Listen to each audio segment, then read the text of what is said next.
Hello বন্ধুরা, কেমন আছো সবাই? আর একটা ব্লগ নিয়ে চলে এসেছি। আমরা গিয়েছিলাম একটা মার্কেটে। তো যেতে যেতে দেখো এই যে কর্ণাটকা বিধানসভা, এটা রাস্তায় পড়েছিল। আগেরবার রাত্রের বেলা এই বিধানসভার ব্লগটা বানিয়ে ছেড়েছিলাম।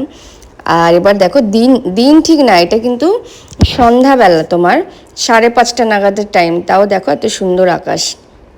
তো আমরা গেছিলাম ব্যাঙ্গালোরের চিকপ্যাড মার্কেট বলে একটা মার্কেট আছে, ওখানে যারা শাড়ি প্রেমী তাদের এই মার্কেটে আসলে খুবই ভালো লাগবে। ভীষণ সুন্দর সুন্দর কালেকশন এখানে, আর রিজনেবল প্রাইস। যেহেতু সাউথের শাড়ি, সাউথে গেলে একটু কমে পাওয়া যায় শুনেছি, অ্যাকচুয়ালি পাওয়া যায়। আর এই যে দেখো সাউথ ইন্ডিয়ান যে জুয়েলারিগুলো খুব সুন্দর, কিন্তু এগুলোর আমার প্রাইস অত কম লাগেনি। অনলাইনে এগুলো এরকমই দাম, ওই জন্য আমি এগুলো নিইনি। আর যত নেব তত আমার ব্যাগ ভারী হবে, তারপর আমার ক্যারি করতে খুবই কষ্ট হবে। ওই জন্য আমি এইসব জিনিসগুলো অ্যাভয়েড করলাম খুব কষ্টে।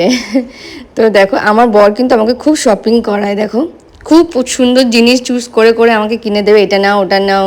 আর বোর হবে না, একটুও বোর হয় না আমার বর। যাই হোক, বরের তারিফ পরে করব। শাড়িগুলো দেখো অসাম ছিল। আমি অ্যাকচুয়ালি গেছিলাম, আমাকে একজন যেতে বলেছিল আমার জন্য ওখান থেকে শাড়ি নিয়ে আসবে, আমার একটা নেবার। তো ওই জন্যই যাওয়া। তারপরে গেলে আমি নিজের জন্য নেব না তা তো হয় না। তো আমিও নিয়েছিলাম, টোটাল আমি 12টা শাড়ি নিয়েছিলাম।